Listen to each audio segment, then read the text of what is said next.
Good morning. We'll call the meeting to order. I know I sound a little bad this morning, so I'll probably let the vice chair do some of the talking. But we're going to open hearing on House or Senate Bill 546 and ask the reviser to brief us on it, please.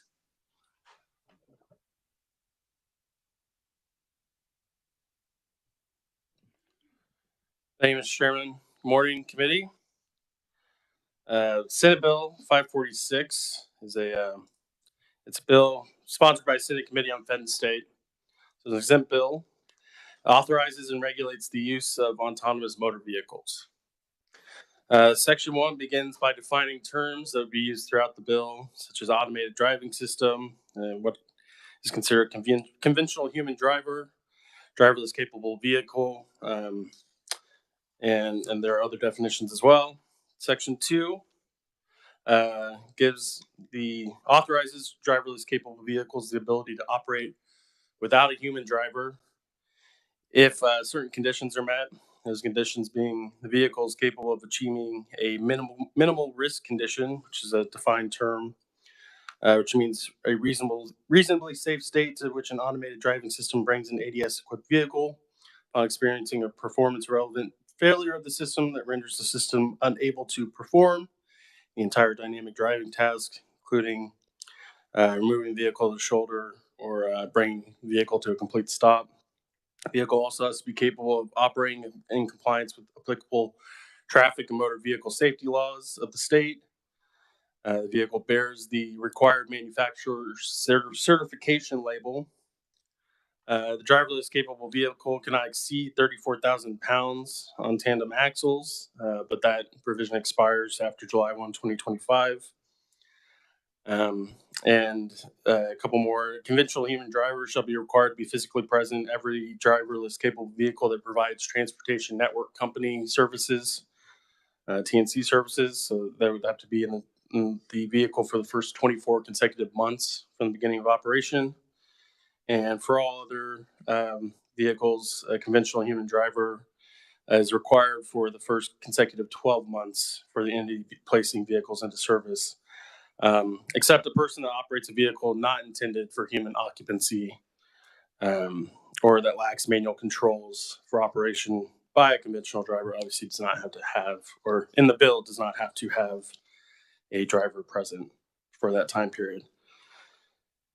Owners of driverless capable vehicles are required to submit a law enforcement interaction plan, as in the bill states, to an agency that operates 24 hours a day and 7 days a week.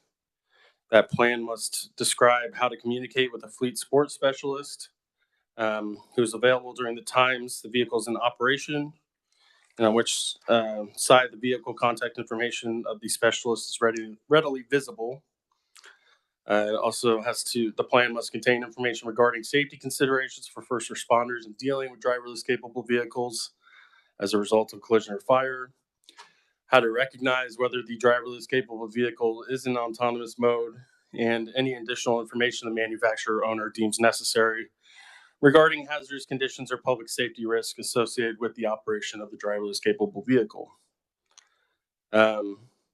The bill, that section goes on to state that operation of ADS equipped vehicle without a driver or while a driver is present and expected to respond shall be lawful. If a human driver is present, then that driver must possess a valid driver's license and subject to insurance requirements that are required by law.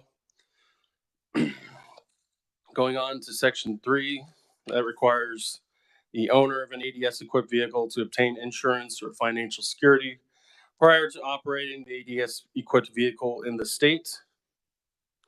Section 4 establishes requirements for driverless capable vehicles in the event of an accident. Certain requirements would not apply to such driverless capable vehicles if the vehicle remains at the scene or immediate vicinity of the crash until law enforcement arrives, or vehicle registration and insurance information is provided to the parties affected by the accident.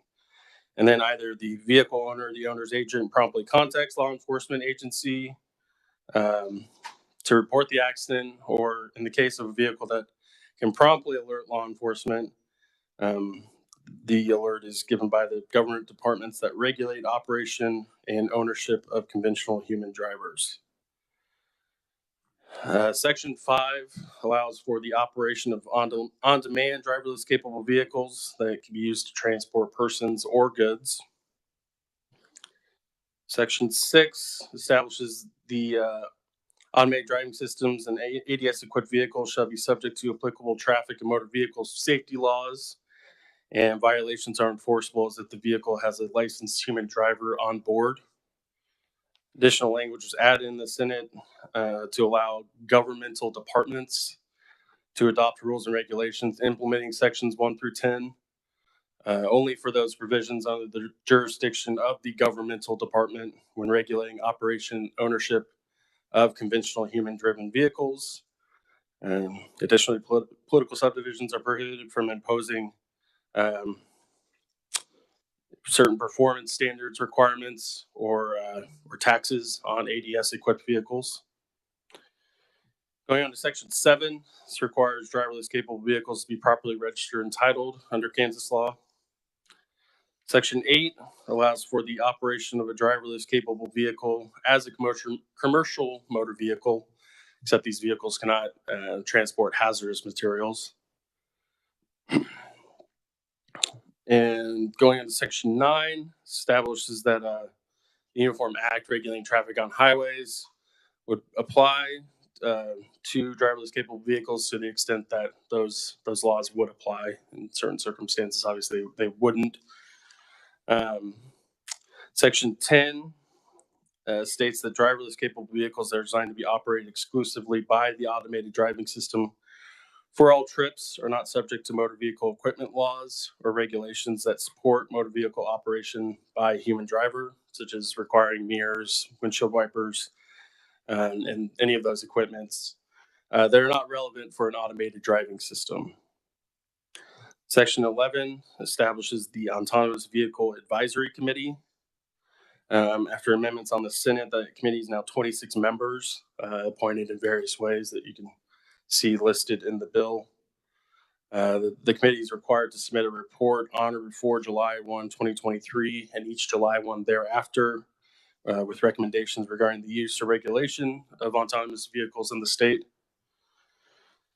Section 12 amends KSA 8-2106 by providing that the owner of the vehicle is considered the operator of the driverless capable vehicle when the ADS is engaged, and that law enforcement shall deliver a written citation of traffic infractions of a driverless capable vehicle operating without a conventional driver by mailing the citation to the certified address of the owner. And finally, Section 13 amends KSA 8-2204 to make this bill a part of the Uniform Act regulating traffic on highways. And with that, I stand for any questions. Okay, committee, you've heard the description by the reviser. Are there any questions for the reviser? Representative Francis. Thank you, Mr. Vice Chair. Hey, so one of the questions I had, what is an agency that operates 24 hours a day and 7 days a week, and what's the purpose for that change? I noticed it was changed from the original. I believe it would maybe be some. I was not aware of what maybe that agency was referring to, possibly law enforcement, or as it stands right now, it's any agency that's open to the person, the owner could submit that plan to. That's just the requirement. I'm seeing little movements by KDOT. Maybe someone later on can explain this. Yeah, that might be a question for a later proponent. Okay, thank you. Representative Weigel. Thank you, Mr. Chair. Talking about law enforcement or 24 hours, which most law enforcement are open 24 hours. If there is a collision or a traffic accident involving one of these vehicles, how does or say that the vehicle hits another parked vehicle on the street, a roadway, how does the law enforcement become aware of this if there's nobody in this vehicle at the time of the crash? So under the bill in section 4, the vehicle owner is required to give either to remain at the scene or in the immediate vicinity of a crash until law enforcement arrives, or vehicle registration. Well, that would be if another party was involved. But the vehicle owner, person acting on behalf of the vehicle owner, must promptly contact the applicable law enforcement agency to report the accident. So there are sensors or something that whoever's operating this that will, for lack of a better term, bells and whistles go off if something, if a crash takes place, whoever's operating this at a remote location or wherever. Is that correct? That's my understanding of. And then they will contact the local law enforcement agency, say, hey, our vehicle was involved in a traffic accident. Yes, that's correct. All right. Thank you. Thank you, Mr. Chair. Representative Hilgerson.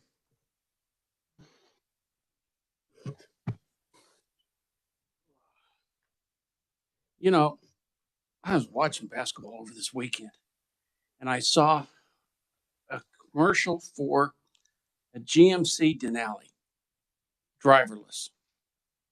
How does that relate to this bill?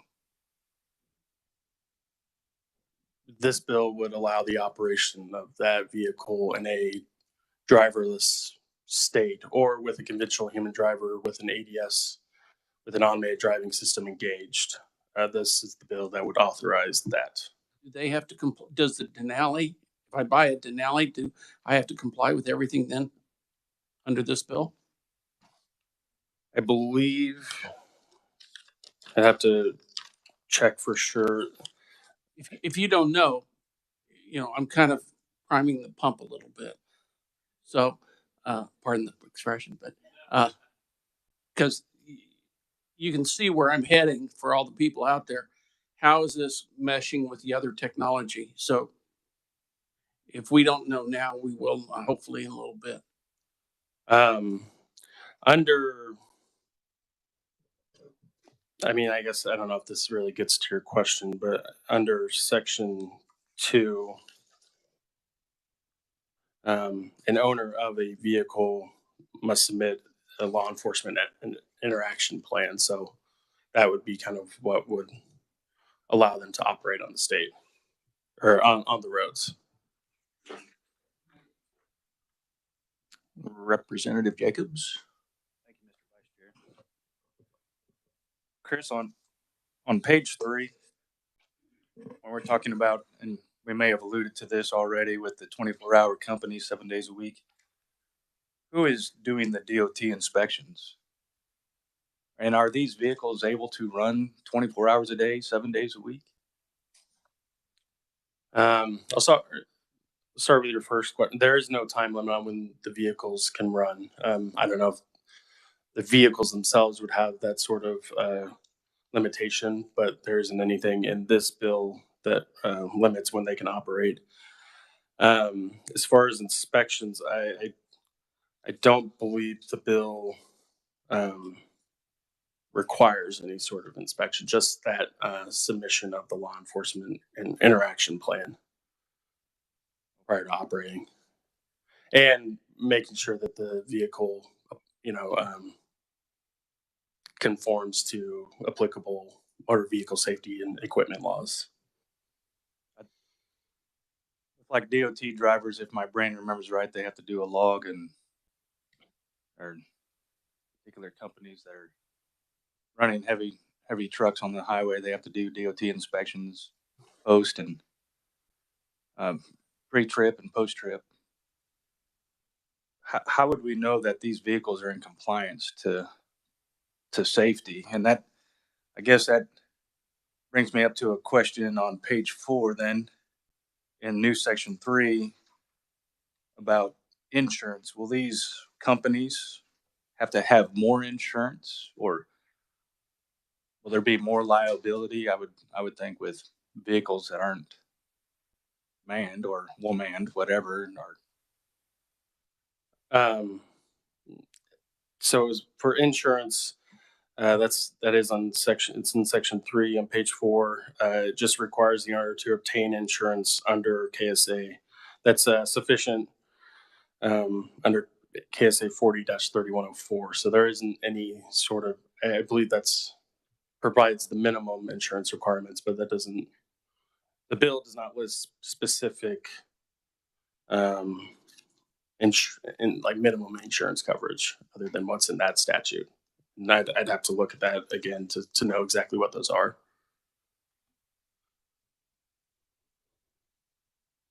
Okay, if I may, page 6, new section 10 talks about vehicles designed exclusively automated for automated drivers. They don't need a conventional human driver seated in the vehicle or support motor vehicle operation by a conventional human driver seated in the vehicle, including but not limited to mirrors, windshields, windshield wipers. And these things aren't relevant. So you don't need windshield wipers, or is that what I'm reading on this? Like if you have a totally automated vehicle, you don't need windshields, windshield wipers. What happens if a person has to commandeer that? Like, I don't know, maybe I've watched too much TV and Terminator 2 or something, but what happens if a human has to commandeer this vehicle and then he's not DOT compliant because there isn't a windshield or windshield wipers? Yeah, I just say that section just contemplates that a human driver would probably never be in the vehicle, thus not needing some of those equipment.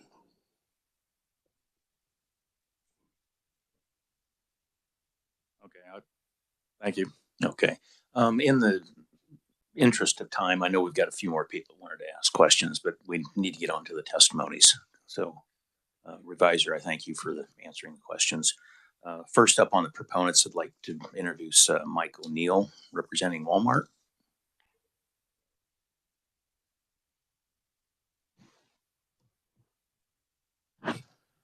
Thank you, Mr. Chairman, Mr. Vice Chairman, members of the committee. Mike O'Neill, representing Walmart. Thank you for accommodating me. First here, I've got to run to another committee here afterwards, but there's going to be plenty of individuals who hopefully can answer some of the questions that have come up. All good questions. We're very pleased to have the opportunity this year to have the legislature consider a policy on AV deployment in the state of Kansas. Already 44 other states have addressed AV policy in one form or another, and we think it's past time for Kansas to join those other states.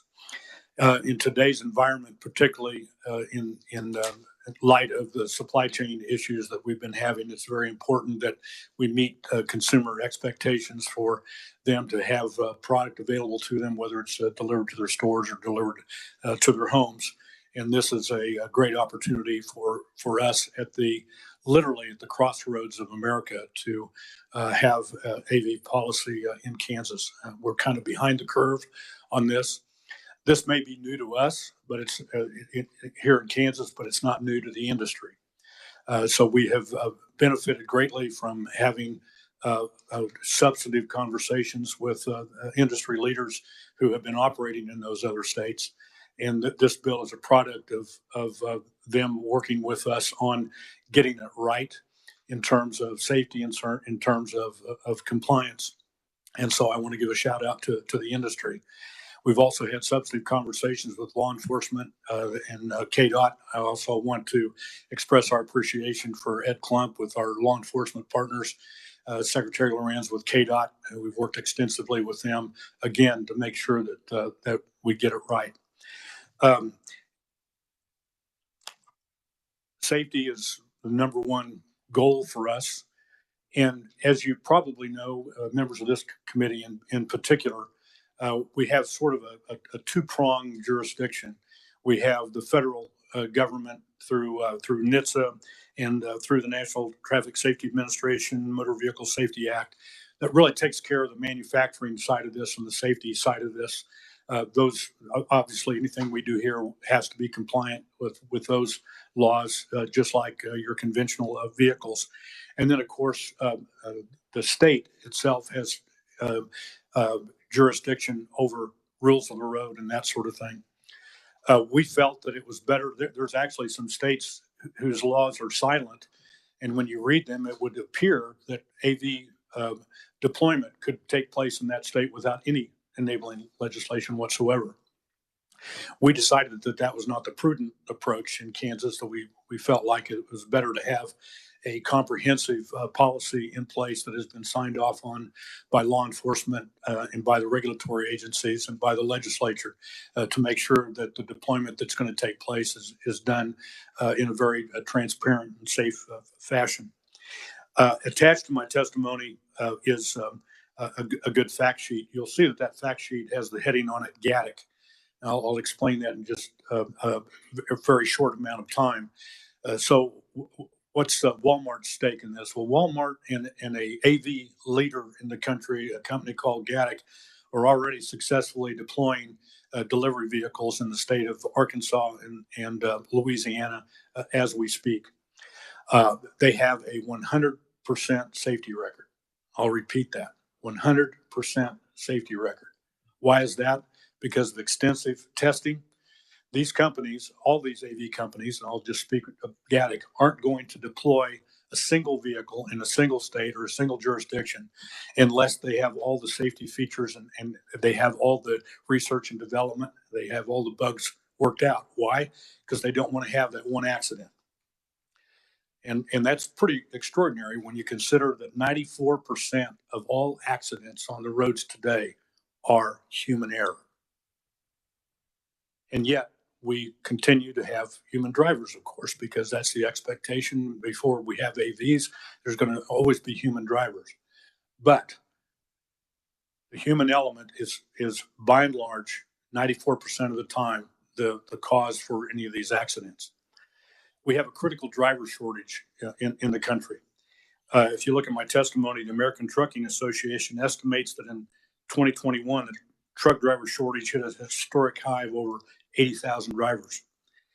Their October 21 report goes on to estimate that the shortage could well balloon to 160,000 by 2030.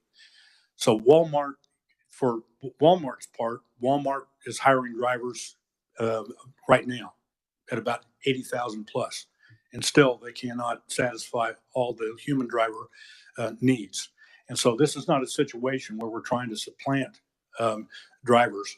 We're actually trying to address the critical shortage of drivers and address the critical supply chain shortages that we have. And this is one way of doing it. And as the fact sheet will point out to you, safety is the top priority.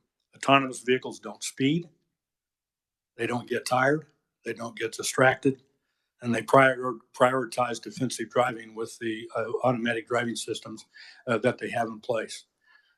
That's not to say that they're going to supplant human drivers, but this is a necessary segment of supply chain delivery. With that, Mr. Chairman, I think I will stand for questions, but a lot of, hopefully you've had a chance to look at the fact sheet, because I think it may anticipate a number of the questions that you have and any of the questions that maybe are not addressed. I think we have individuals in the room, either from law enforcement or KDOT or from the industry, who probably are much better suited to answer the question than I am. With that, Mr. Chairman, and I can stand for questions before I leave, or we can hold questions until the end of testimony, whatever you determine. Thank you, Mr. O'Neill. And since you've got to run off, does anybody have questions specifically for Mr. O'Neill? Representative Helgerson. Mr. O'Neill, thank you for being here. You made the comment that there were 44 states that have either legislation or develop policies. How many have legislation? That is a question I don't have that. I don't have my map with me. And so some of it is going to be administrative, some of it's going to be legislative. And we can get that for you if we don't have somebody in the room that can do that this morning. Second quick question. How much do the average vehicles weigh? I'm assuming that most of them weigh over the, was it 28,000 pounds? So they'd be a CDL driver. Yeah, I can speak for the partnership that we have with Gatik, and they're 26,000 pounds and under. 6,000 pounds and under. Yeah, but we're talking about a more comprehensive plan here, so there certainly are going to be vehicles out there that weigh more than that. Thank you. Any other questions? Representative Howe? Yeah, thank you, Vice Chair. Thank you, Mr. O'Neill, for being here. The question is on the testing down in Arkansas. Is there testing being done at night as well? And if so, could you share some information about that? Do we know whether Richard is going to be online this morning? He is. Yeah, we do have a representative from Gatik, and I think the answer to that is yes, Good. Because they are certainly capable of driving at night, and I think and in snow and rain and sleet and hail. Sure. Thank you. All right. Any other questions? Representative Bellard? Thank you, Mr. Chairman. You just said something about at night. I was, the last time we had our snow, I went over to Walmart at night. And when I was sitting in my car, I noticed this car was riding around, and I looked again. And when he passed me, there was nobody in the car. So how are they? Have they trained already, or how was that happening in Walmart right here in Topeka? Now, you're probably talking about the cleaning robots that they have inside the store. I don't know of the ones outside the store, but if that is occurring, it's on private property, and there would be nothing to prevent them from having an autonomous cleaning vehicle. But again, I'm not sure I'm the right one to answer that question. There wouldn't be anything to prohibit that on private property. It wasn't driving at a erroneous way or anything. I was just surprised when it passed me. Nobody was sitting in it, and I went, ooh. That's all I'm saying. Thank you. Representative Francis. Thank you, Mr. Vice Chairman. And I don't know that you can answer this, but, as I read the legislation, I thought one of the important concepts in it was that these vehicles have to work within their operational design domain. In other words, this technology is changing, month by month by month. And not all technologies can operate in all environments currently, is the way I understand this legislation. But one of my questions is, who determines the operational design domain, and does that get communicated to the state in any way, or where is that communication happens so that if people have questions, we can understand the conditions they're supposed to operate under? I'm not sure I'm the best, but before any deployment can happen, the driverless capable vehicle, you need to submit a law enforcement interaction plan, which I'm assuming would address safety features and what do you do in certain circumstances. I don't know that it gets to the granular detail of advising somebody of a new upgrade. That's basically going to be up to the manufacturer, but they're not going to deploy unless that has been tested. But certainly an interaction plan is going to have to be filed with law enforcement before they can deploy, whether it's a new upgrade or what have you. And again, there may be somebody online today that can better answer that question than me.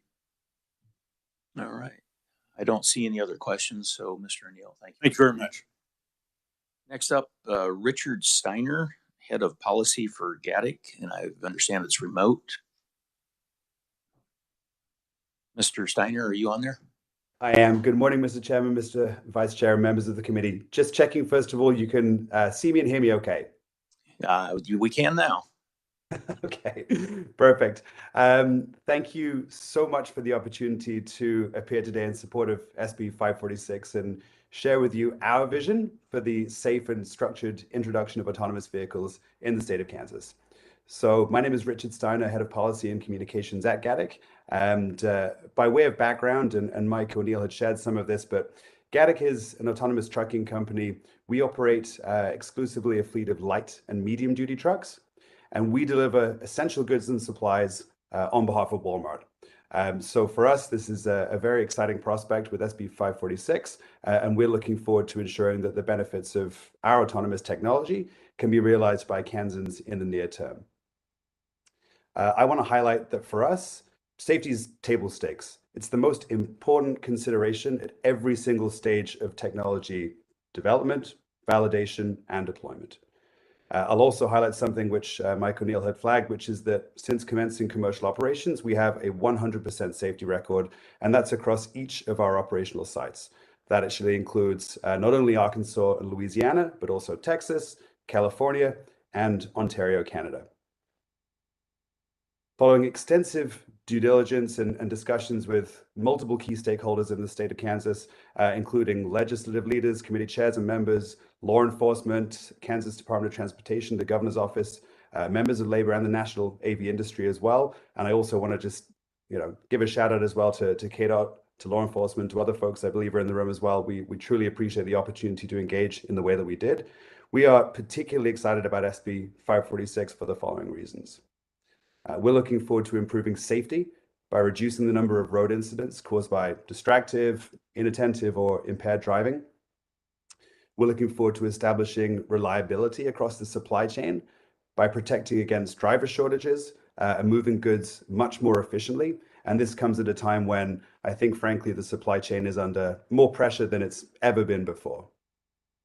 Ultimately, our proposed rollout of autonomous vehicles in Kansas will help to make sure that essential goods and supplies are made available with safety, speed, and efficiency to Kansans. And I also want to highlight that our operations are poised to support economic growth in the state. It's expected that our deployment will initially create 20 to 25 new positions, and that's just within 18 months of commencing operations.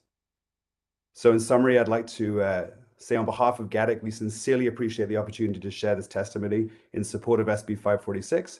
We're looking forward to working very, very closely with the state of Kansas, relevant authorities, key state and local stakeholders to ensure that the safety, economic and societal benefits of autonomous delivery can be realized, experienced by Kansans in the near term. And Mr. Chairman, Mr. Vice Chairman, if it pleases you and members of the committee, we can also show a video of our operations with Walmart if that's helpful and if there is time. And I'm very happy to stand for questions at the appropriate time.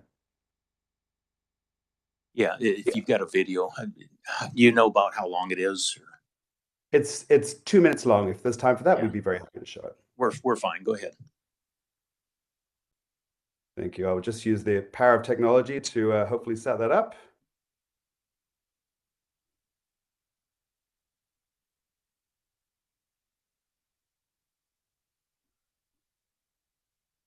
Hopefully it should be showing on your screen as we speak.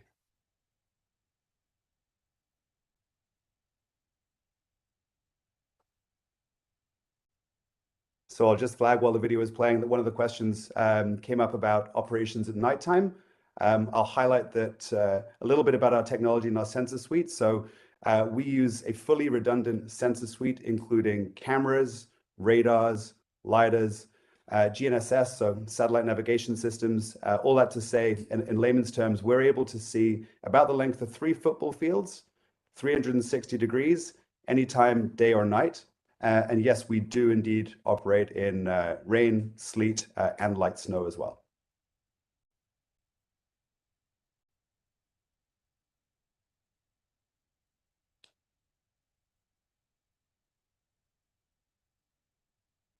So as the video is showing here, you can see we operate on short-haul business-to-business routes. So this is, these are real operations here, delivering goods between a Walmart dark store, that's a small warehouse that's not open to consumers. So picking up goods from that location and delivering them to a live Walmart retail location where customers can access those goods.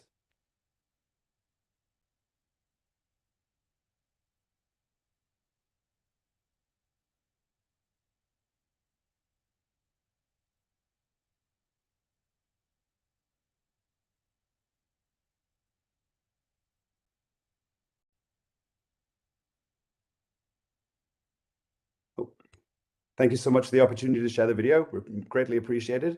And I'll stop sharing my screen there. So hopefully back to the committee. Thank you once again. Absolutely. Would you have a little time if anybody's got questions for you? Absolutely. I serve at the committee's pleasure and here to respond to questions at the appropriate time. All right. Committee, any questions? Representative Francis? Thank you, and thanks for your testimony. Is there going to be someone on from your company that talks a little bit more about the technology you use, or are you it? That'll be me today. So I'm happy to respond to any questions you have. And if there is anything on a more deeply technical level that I'm not best suited to respond to, we would be more than happy to make sure that you have the answers that you need. So as I asked someone earlier, I thought one of the good things about this bill is that a lot of it's based upon what your operational design domain is. And in looking at some of your information, I saw something about that because of where you guys, where your technology is now, that do you still only take right turns, that you don't take unprotected left turns, or has that changed? No, that's absolutely right. So I'll speak a little bit to our operational design domain. So Gatik operates exclusively on fixed repeatable routes between 2 or more fixed locations on what we call the middle mile.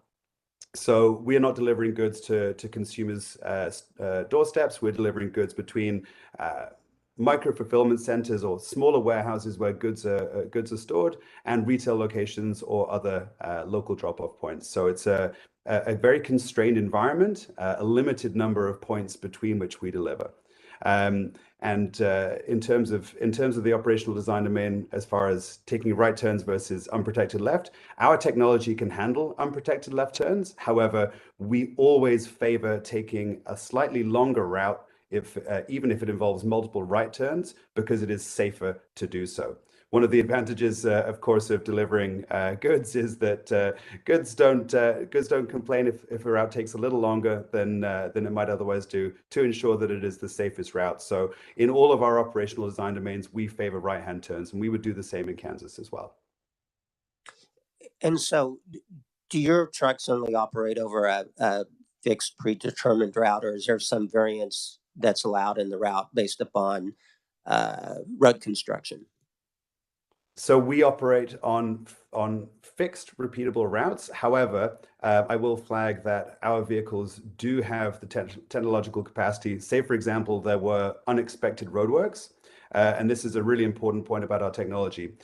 Each one of our trucks on every single route at every single second of operations is monitored by what we call a human in the loop, a remote supervisor.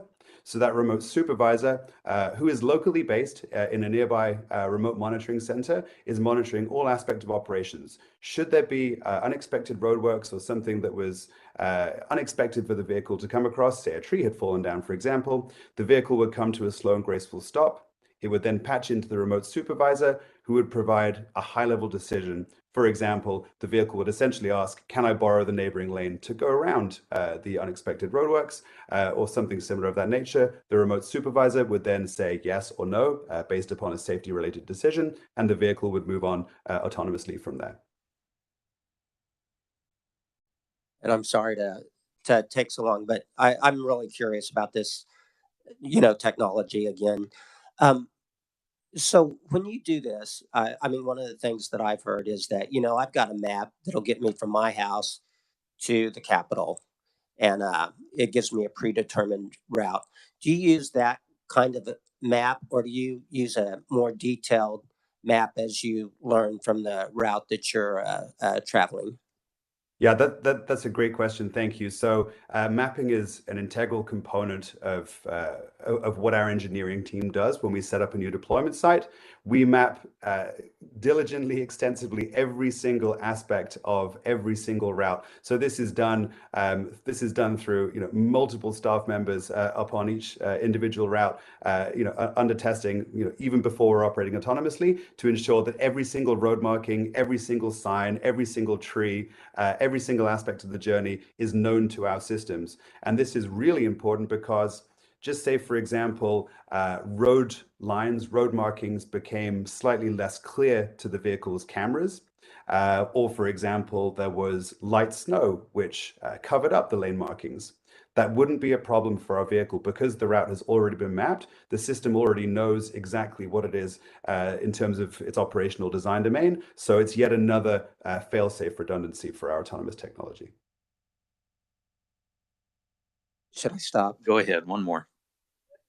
I have too. So, so as part of your normal operation, do you share this operational domain design with anybody, anywhere, or is that proprietary? No, that's another great question, and I wanted to respond to that because I know it had come up earlier. So Mike O'Neill had quite rightly said that we would share our operational design domain. So the parameters within which we are operating and intending to operate within the state of Kansas, we would include that in our submission in terms of the law enforcement interaction plan. Since they're going to give me one more question, what's the centimeter width of your mapping that you try to achieve? Is there is it within 2 centimeters or 12 foot? It's within a very small number of centimeters. Yes, I can get you an exact answer, but I believe it is within 2 to 3 centimeters. You are quite right. Okay. No more questions? Okay. Representative Hilgerson. Thank you very much. I'll say right up, the technology is very impressive. You made reference that you've not had any accidents. How many miles have you traveled? How are your vehicles traveled? So I will get you the exact figure, but in terms of there's simulation, there's closed course testing, and then there's also real on the road autonomous miles. So I will be able to share the figure for all of those, but we are talking certainly in terms of our commercial deployment, hundreds of thousands of miles now, and that's commercially deployed. Prior to that, we are talking significantly more in terms of closed course testing and simulation. Okay, if you could give me those, that'd be great. Where are the vehicles made? So we use 2 vehicle platforms, both of which are assembled in the United States, Ford and Isuzu. Ford and Isuzu? Is that correct? That's correct, sir. I know I'm going to have this question. Are they union made?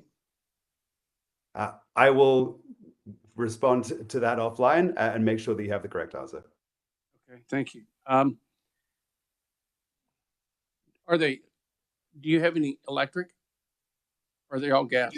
We do, sir. We offer both vehicle platforms, yes. So we have electric autonomous vehicles deployed in the state of Louisiana for Walmart. And outside of Louisiana, they are internal combustion, traditional engines.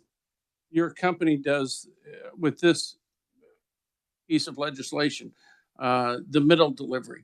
Do you also have a different company or your same company that does the long haul information or devices for truckers? So Gatik focuses exclusively on middle mile, short haul B2B routes. That is our use case, and that's not a use case that we plan to deviate from. Okay. Are you in Canada, Toronto, or are you in California? Yeah, so Toronto, Canada. However, personally, I spend a lot of time right the way across North America, but we have an HQ in California where a significant portion of our team is represented. Okay, and could we have a listing of all the states that you're currently operating either on a trial basis and separate from a trial versus a statutory permitted? Absolutely. So we test our vehicles in California, and when I say test, by that I mean we're operating in the same way that we might be in other jurisdictions in terms of our autonomous operations. However, we are not commercially deployed, so we're not operating for a customer. Where we are commercially deployed includes Arkansas, Louisiana, Texas, and Ontario, Canada. So 3 states and Canada. So four including California. 4 including California. Yes, sir. And there was reference made earlier that you have looked at the statutory guidelines in those 4 states and any regulatory. Do you have copies of the 4 state statutes then? We'd be happy to share those with you, sir. Okay. Thank you very much for your time. My pleasure. Okay. Next up, Representative Neely. Within the bill, it says that for the first year in the vehicles, I assume, like you were showing there, that there will be a person inside them. and yet you said that there will be 24-hour or at all times somebody monitoring, et cetera, et cetera. So that person in the vehicle is a necessity or is not a necessity? Thank you for the question. I would say that this proposed legislation is frankly has the most safety guardrails built into it, versus other pieces of legislation across the country. And that 12-month safety driver requirement is something that we will ensure is there as an additional layer of safety redundancy, fail-safe redundancy. So we will have a human behind the vehicle, the wheel of the vehicle, as it is operating in autonomous mode continuously for that 12-month period. Not only that, we will also have a remote supervisor who is monitoring the operations of that vehicle, even when it has a human behind the wheel for that first 12-month period before removal of the safety driver. Okay, thank you. All right, Representative Howe. Thank you, Vice Chair. My question for you, Mr. Steiner, I appreciate you being here. It's an exciting technology and I'm curious to learn more about it.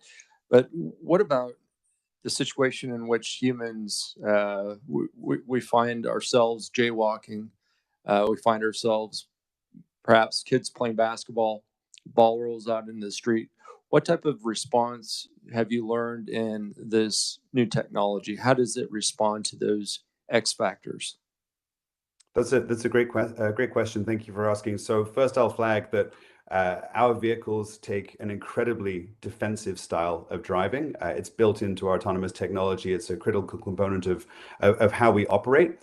So for those unexpected edge cases, because of the defensive style of driving that we take, our vehicle is best positioned to come to a slow, graceful creeping stop and or a quicker stop should it need to. And the fail-safe redundancies in terms of braking ensure that the vehicle is capable of doing so. I'll also flag, in our extensive testing over multiple years and hundreds of thousands of miles on roads, on public roads, the 100% safety record has come about because we have been able to handle such scenarios. Thank you, Mr. Steiner. And one follow-up question. What about things at night? People wearing all black. Oftentimes people don't wear the advised reflective type of materials at night, and how does your technology, can it differentiate levels of reflectivity and things like that? Thanks again for the question. The beauty of our technology is that it doesn't need to do so because of our what we call a fully loaded sensor suite with radars, cameras, LiDARs, GNSS. We're able to perceive all moving objects, including humans, even if they may be wearing black, far more accurately than you or I could do with the naked eye. Thank you. Representative Proctor. Thank you, Mr. Vice Chair. Thank you for the testimony. If a law enforcement officer had to stop this vehicle for some reason, how would they go about doing that? So first of all, if there is a human on board the vehicle, for example, this is operations within the first 12 months, then the human would be able to respond to the law enforcement official. If there is not a human aboard the vehicle, what we have is a two-way PA system external to the vehicle through which a law enforcement officer could communicate with the remote supervisor who is based locally. Okay, and then as a follow-up, if, emergency vehicles operating on the road, vehicle has to pull over to the side. Does it have the capability to do that? It does, sir. So our technology has specific programmatic processes embedded within to recognize all first responder emergency vehicles and pull over slowly, gracefully to the side of the road or shoulder as you or I would in the event that takes place. Thank you, Mr. Vice Chair. Representative Seibert. Okay. Minix. Representative Minix. Sorry. I'm looking where you. Thank you, Mr. Vice Chairman. I guess as a comment, I've never heard of a rumba that attacked a cat. I think your technology and the redundancy in it is amazing. It looks to me like the weak spot in this entire system is the remote operator. Can you tell me what your suggested qualifications and training are for that remote operator of an autonomous vehicle? Absolutely, and thank you for the question. So our remote supervisors not only, of course, hold the vehicle license for the vehicle in question, they go through extensive training before remotely supervising any of our vehicles on the road, and that training is extensive. I'll also flag something which is really critical to the remote supervisor's role. The operations of the autonomous vehicle are always happening at the local level. It is the autonomous technology with those fail-safe redundancies that is always undertaking the action on the road. The remote supervisor's role would come into play simply to provide a high-level decision, a yes or a no answer. For example, when the vehicle, as I mentioned, had to go around roadworks or had to move around a tree perhaps, which had fallen down, the vehicle is essentially saying yes or no as a vehicle, is this the correct course of action? So the role of the remote supervisor is largely for monitoring purposes, and all dynamic driving functions of the vehicle are undertaken at that local level. Go ahead. Thank you for that answer. Is a remote control operator responsible for one and only one vehicle or multiple vehicles? Great question. So the ratio is 1-to-1. Representative O'Hobson. And Body, this will be the last question. We've got to get moving on to several others here. So thank you. Thank you, Mr. Vice Chair. My question is kind of like a follow-up for Representative Howell's question in regards to unknown variables. How does your technology work with respect to it noticing, say, for instance, like a funeral procession, where there's no like if they don't have any escorts per se, a procession that's going, does it actually pull over or it just keeps going? That's another great question. So these types of scenarios are all specifically programmed for, and the vehicle, again, takes a very defensive style of driving. So should it recognize something which is what we would consider to be an edge case or unusual, the vehicle would revert to an expressly defensive style of driving in order to ensure that it responds appropriately to any manner of moving objects, be those vehicles or human beings or anything else in front of them. So if it does see a funeral procession going, it actually does pull aside. Is that what you're saying, or they have to have if there is no escort? In other words, if they don't have any funeral escorts, and if it's just regular funeral procession going, does it? If the vehicle sees it, does it actually recognize it and pull over, or is it just pretty much keeps going? For a funeral procession specifically, that is a great question. If there was no police escort surrounding it, I will ensure that you have a more technically astute answer than I'm able to provide today, given to you as quickly as possible. All right, thank you. Mr. Steiner, appreciate your testimony here today. Thank you so much. We'll look forward to any information that you want to send on to us. So thank you again. Moving on to the autonomous vehicle industry, Ariel Wolf remotely.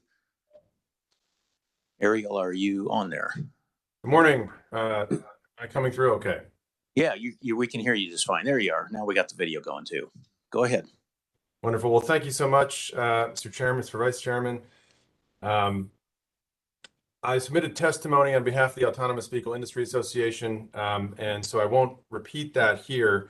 In listening to the conversation, I want to make just a couple of quick points and then answer any questions that the committee may have. So first of all, just very quickly on the background on the association. The Autonomous Vehicle Industry Association is comprised of 17 of the country's leading manufacturers and developers of automated driving systems and autonomous vehicle technology.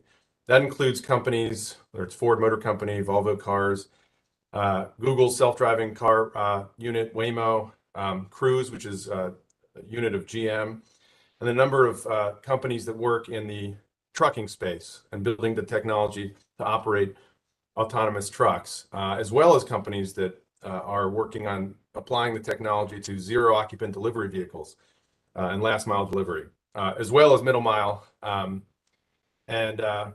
And so it's from that perspective I want to share a couple of thoughts. The association of AVIA has worked across the country in nearly every state to work on legislation to authorize the operation, the safe and swift operation and deployment of autonomous vehicle technology. There are, I know earlier we heard some numbers. There are different ways of counting based on states that are silent, but I would just note that there are about 30 states, there might be a couple of more after some sessions this year, that expressly address the operation of autonomous vehicles. And in terms of the legislation we have worked on, there are about 18 that focus on a core construct, as this bill does, that really focus on the safety aspect. Number one, autonomous vehicle under this construct must be able to achieve what's in the bill, as you saw, a minimum risk condition. In the event of some sort of system failure, it must be able to pull over to the side of the road, put on flashers. And then second and third, second would be must operate in compliance with all state and local laws for the rules of the road. And then third, must, as was noted earlier, be compliant with federal motor vehicle safety standards that are applicable to that vehicle. So in that construct, no autonomous vehicle can operate outside of that core construct. And so everything else is built around that for safety. Now, we are testifying as neutral today. There are many good aspects of this legislation, but from AVIA's perspective, require some adjustment to, again, enable the safe and swift deployment. First, there's a requirement for a human driver to be in the vehicle for up to 24 months. And from the association's perspective, this is technology that's been tested in some cases for nearly a decade or more. Tens of millions of miles of testing has occurred across the country, including states, Colorado, Nebraska, New Mexico, Texas, Arkansas, as was noted, the immediate neighboring states. And so from the perspective of AVIA, it's important to take that into account, and technology that's prepared and ready for driverless operation, again, under the safe construct that's presented, we believe it's appropriate to do so. Second, there's, and I think this might be reflected in some forthcoming amendments, but there is a one note on technology that what we call level 3. It's not quite fully driverless that we work on, and autonomous that we ask. It was originally, the language includes request to intervene, which is on page 3. There's a line, request to intervene, that was stricken, and now it talks about reasonably foreseeable for the human to operate. That actually ends up conflating different kinds of technologies, and we would request that gets restored to the original technical term, request to intervene. That has to do with technology that does expect a human driver to be involved, and that's more of an engineering term that we would hope. That, among a few other things, I'm happy to stand for some questions in, again, representing the industry, and if there are about particular use cases in the trucking delivery context or the passenger car ride-hail context as well, which is a number of our members are currently deploying that in jurisdictions across the country. Very exciting technology, and I'll conclude simply by saying, as was noted a few times, but it never can be repeated enough, primarily, first and foremost, this is about safety. AV technology does not get distracted. It does not text while driving, does not get impaired. And as was noted, 94% of the tragic crashes, fatal crashes on roads these days, up to 40,000 last year. 40,000 Americans lost their lives. 94% of that was due to some human error. It is AV technology that is going to help drive that down and save tens of thousands of lives, on top of the economic benefits and the mobility benefits for the elderly, for the disabled community, as well as many, many other benefits to help our supply chain. So with that, I stand for questions. Thank you so much for the opportunity to testify today. Thank you, Mr. Wolf, for being here. Committee, do we have any questions for Mr. Wolf? Representative Francis. Thank you so much for your testimony. And I think about this. I live 350 miles from our capital, and I know often when I'm driving home late at night, I'm old. I don't see well in the dark. I think about deer. I think about tired, too much caffeine, and I'm kind of looking forward to some of this. But with that, I like one of the core constructs of this legislation, and again, it talks about operational design domain. Where does that get communicated to entities on a national and a state level? And what are your thoughts about that construct? I noticed you didn't mention it. Thank you, Representative Francis. Operational design domain, or as I'll refer now as ODD, is a fundamental term in the AV industry.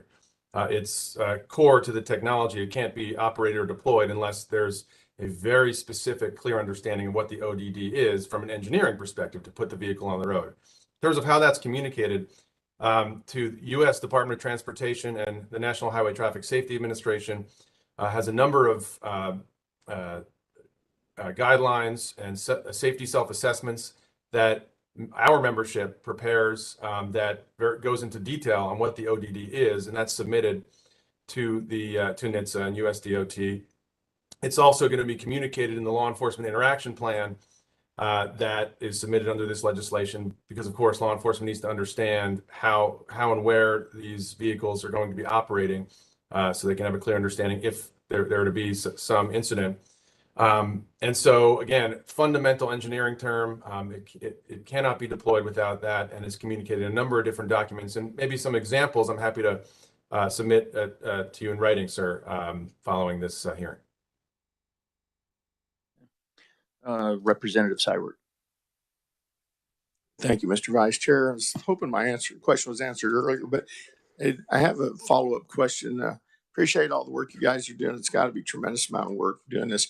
But when I was in school back years ago, I worked for KDOT as a summer hire, and I stood out on the highway with a little sign. I'd turn it, said stop or slow. How does that differentiate? If I'm standing there, if there was an accident, we went out and blocked for them. If I'm patching, or some other people are patching a hole in the road, how does it recognize me as when I turn that sign around and say go or stop? I'm sure you got it, but I'd be curious of that. Because how is it? I might know my answer or question. Thank you. It's an excellent question, because it's something at the forefront of what the technology's addressing.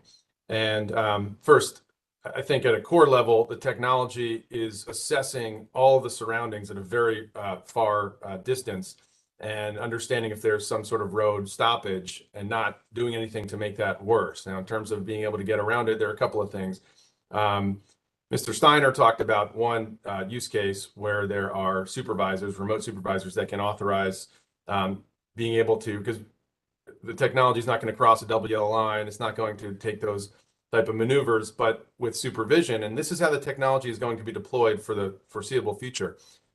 In a fleet model, there's going to be a manufacturer and a company that's overseeing the fleet and being able to authorize those decisions. But second, there is an enormous effort on the part of U.S. Department of Transportation called a Work Zone Safety Data Initiative. I may have gotten the acronym slightly wrong, but to try and get to real-time work zone stoppage safety data that can be then incorporated into the, on a broad base into this system, so that these vehicles can then act accordingly.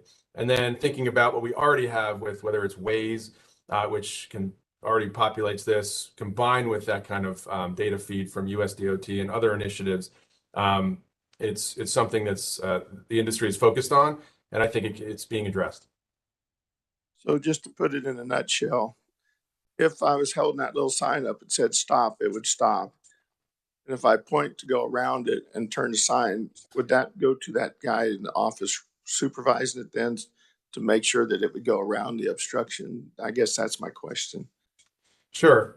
Yeah, I'll say just briefly, the technology, part of that redundant sensor stack, camera vision can be able to read the stop sign itself and then understand, and depending on the types of signage also can be embedded. If you look at some of the technology, the signage now has invisible reflectivity that can indicate things with QR codes to vehicles.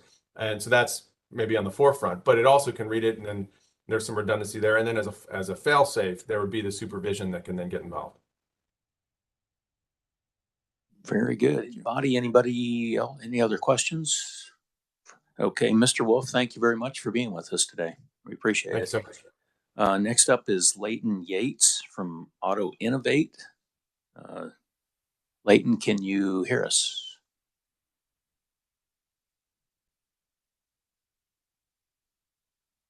Pardon? Okay, then moving on to Mr. Duncan. There you are. Welcome to the committee. Thank you, Mr. Chairman. I'm Tuck Duncan. I represent the Kansas Public Transit Association. My request is to direct you to that part of the bill, which it's on page 6 and 7 regarding the AVIA Advisory Committee.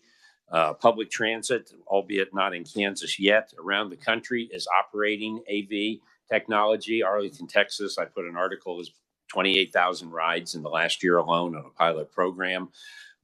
You heard a lot today about middle mile.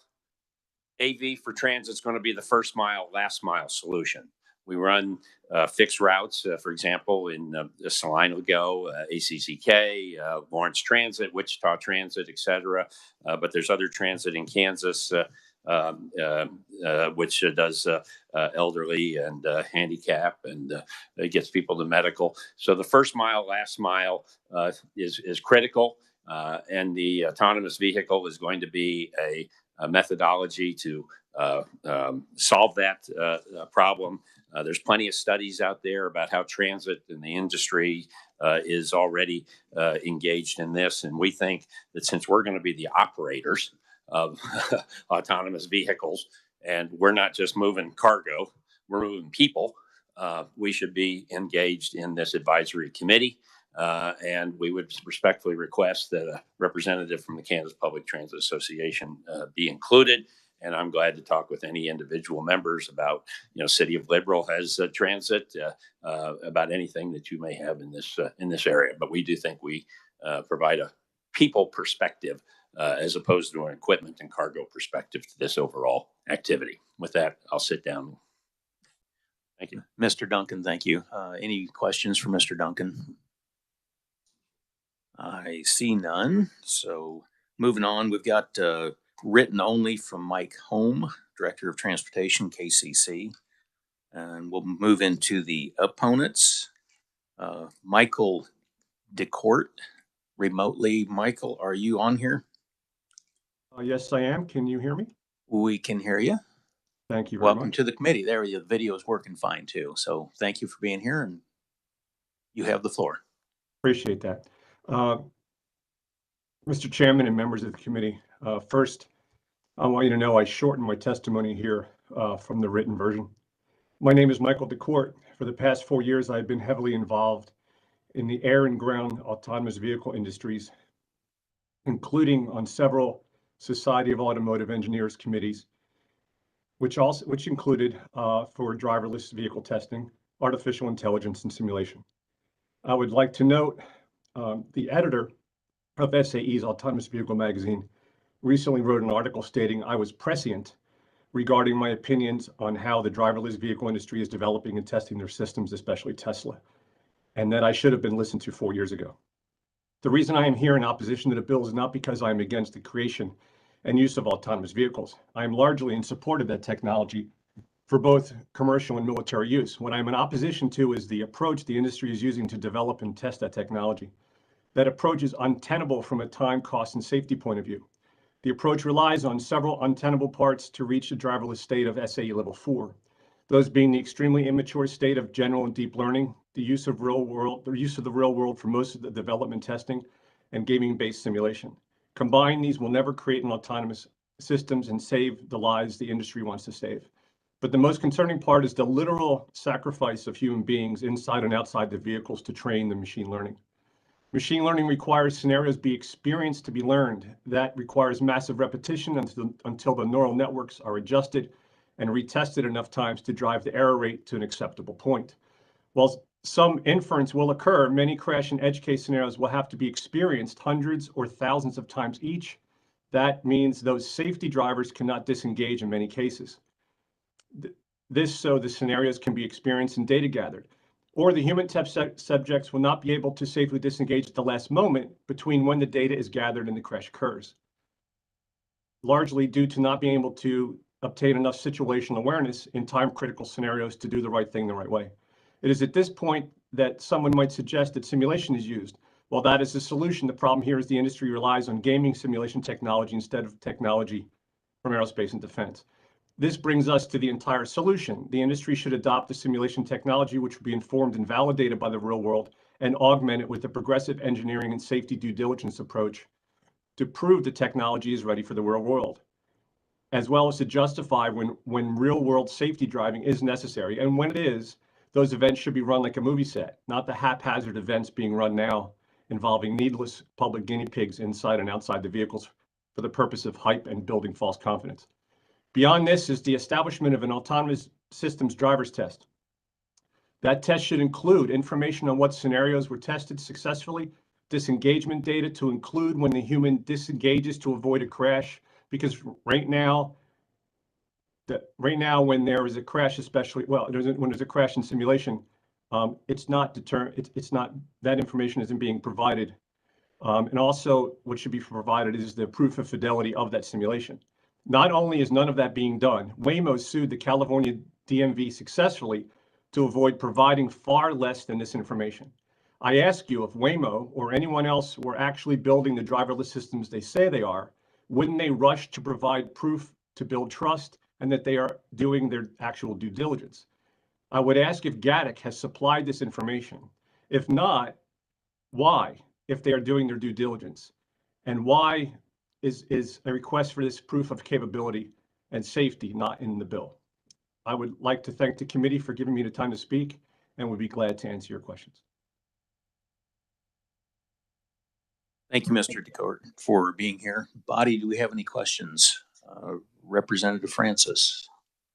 Hey, thank you for your testimony. So as I'm looking at the legislation that's before us, I mean, the key thing, and I wear this out, I'm sorry, committee, but is that it has to work within an operational design domain. Doesn't that address many of your concerns? In other words, there's an operating environment where they feel like it's safe.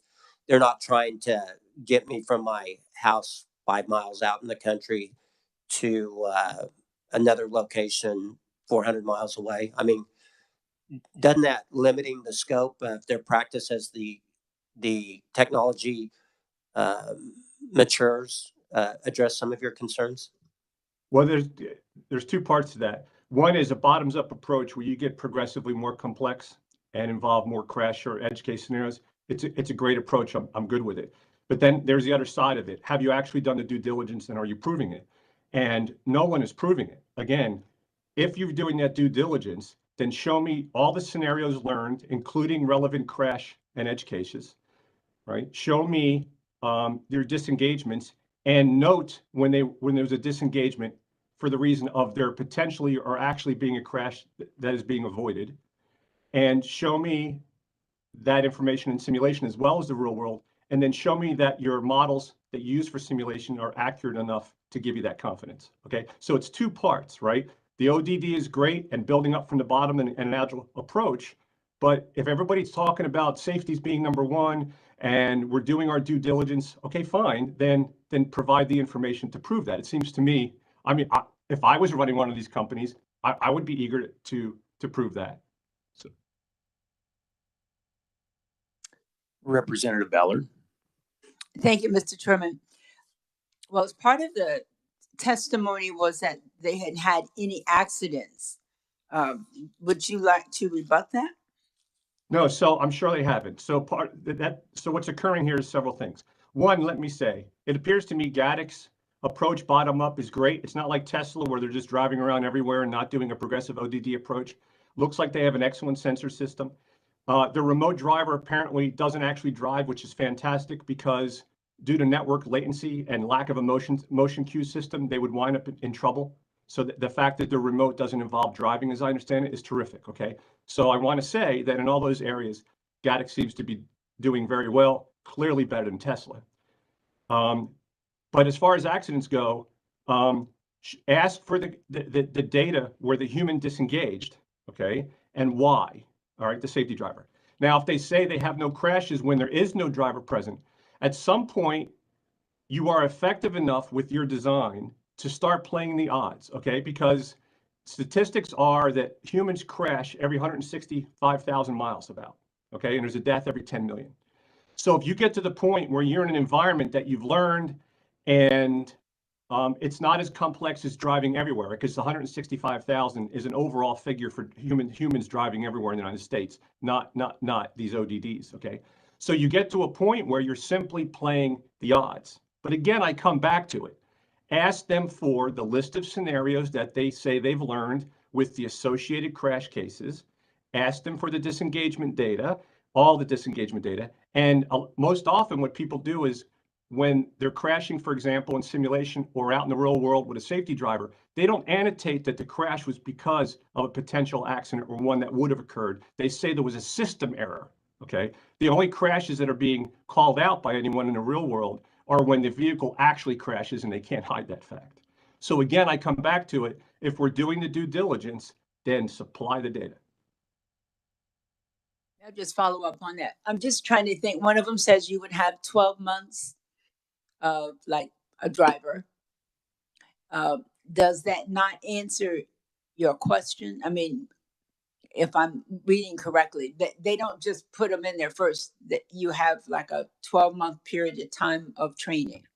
Right. So I get, okay. And the reason, as I understand, they're doing that is because when they go to a new area and they have new mapping, they want to apply the technology to the new ODD in the new area. That as an approach is terrific. But again, I come back to it. You are making the assumption that because 12 months go by, that they've done everything they need to do. Again, just ask for the proof, okay? I'm not asking you to necessarily take my word for it, nor theirs, right? I mean, we have Waymo and Gatik and Cruise out now saying they're completely driverless, and there is zero driver's test, zero. So all I'm asking for is the due diligence relative to what we do for a human. Now, the driver's test would have to be way more complicated here, because with a human, you could assume that they can handle crash scenarios because they infer, but these systems do not infer well, right? So you're going to actually have to make sure that relevant crash cases are actually learned. You can't just assume it. Thank you, Mr. Chairman, and thank you very much for your information. Yes, ma'am. Representative Hilgerson. Thank you very much. First of all, I had a quick glance at your testimony. Who are you employed by now? Are you a private consultant? I have my own company, and I have my own company that's advising folks on simulation. Okay. Could you send a copy of your resume? Yes, sir. If you like, I can give you bullet points now, but if not, I'll just provide the resume. I'd rather have a copy for my records, if you Yes, don't sir. mind. I appreciate it. Second, you listed several questions. Have you had a chance to look at the legislation that we have? Yes. Well, I looked at the original bill, the Senate version. I just found out about what was occurring today last night, so I haven't looked at this exact version. Could we send him, whoever has his link, the copy of the legislation that was as it is now? And could you look at it and give specific questions as to what you think needs to be changed in the bill? Absolutely. Okay. All right. That'd be helpful. Well, I'll hold everything else till I get that. Thank you very much. Any other questions? Mr. DeCourt, thank you for being with us. We appreciate your testimony. Thank you. Moving on to Matthew Hall, the political coordinator for the Teamsters Joint Council number 56. Welcome to the committee. Thank you, committee. Thank you, committee chair. You have the floor, sir. My name is Matt Hall. I'm the political coordinator for Joint Council 56, Secretary, Treasurer, and Business Agent for Teamsters Local 696, northern half of Kansas. Usually we have a driver come and testify. Unfortunately, with the tight turnaround, we weren't able to get a driver in. But if any committee person wants to talk to a driver in your district that can tell you the scenarios they've prevented with their professional driving, we'd be more than happy to set that up. We ask that the committee take careful consideration with the major ramifications of this bill. After a 1-year driving period, quicker if you remove the seat or the steering wheel from our understanding from the legislation, this bill would remove the most important element in safe driving, a professional driver. Technology is great until it's not great. Technology does fail. How many times have we had our cell phone fell on us driving down the road? Every single night when I'm going on 24 going home by Perry, my cell phone drops every single night when I'm on it. How many times have we had our calls slow down not do the right thing with our cell phone or other technology. Now imagine that cell phone controlling 80,000 pounds going down the road at 75 miles per hour without anyone there to grab the wheel in case something breaks down or goes wrong. I know there have been many claims of driver shortages. I'm saying from my personal experience as a business representative, for the employers that provide good paying jobs, we're not seeing shortages. I'll give a quick story. In town, we have an employer paying $20 an hour that's been asking for a driver for 2 years, me to help him find a driver. I haven't been able to help him find a driver because no driver is going to work for that wage. We had an employer pay $30 an hour. We're able to fill that seat within 3 hours. So if the companies that are paying good wages and have good for our communities, they're not seeing this driver shortages. I'm not seeing it for the employers we represent, at least. I lost my notes. Here we go. Also, when we talk about these jobs, what's going to happen to the communities where these jobs are leaving, especially in rural communities? Truck driving is a good job. It's a good way to make a living to feed your family. Where's the replacement for these jobs? What's the plan for replacing these jobs? What's the plan for making sure our rural communities have opportunities for people to work?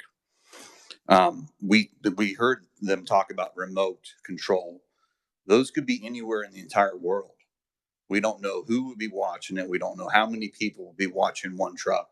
There's nothing in the legislation that addresses this. In our opinion, this legislation is way too wide open. We've only heard from one company and how they operate. This bill would allow any startup from anywhere in the world with 12 months, whatever it is, to come into our state and test their technology.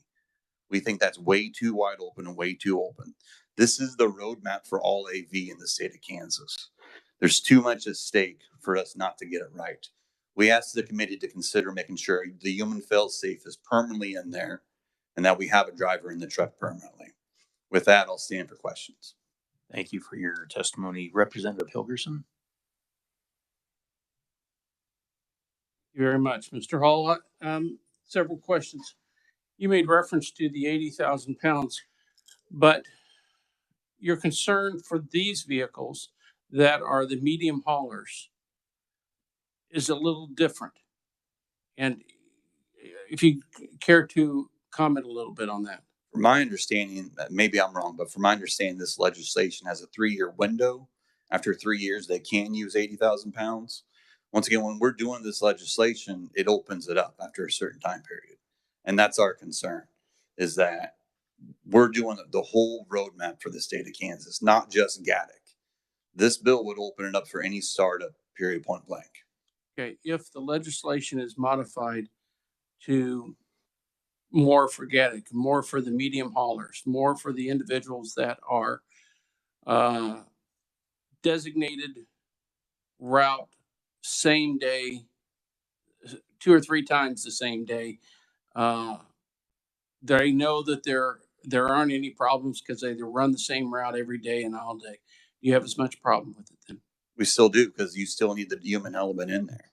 Even 29,000 pounds going down the road without someone there to stop it is dangerous. So the concern you have, first of all, is that there's no human element. Yes, sir. Second, if we were able to come up with an alternative way, a plan for jobs for those individuals, because this will provide some other jobs, maybe not the same salary, how would the union feel? We would have to look at that, because we haven't seen anything on paper for, I've heard there's claims about, oh, this is going to provide jobs. No one's given us anyone numbers. In our opinion, that's an empty claim, because we haven't seen any evidence of that. We haven't seen any numbers of that. How about if we did the extension for more than 1 year of having a driver in the vehicle? Our position is a permanent driver is our position. Permanent drivers. Yes, sir.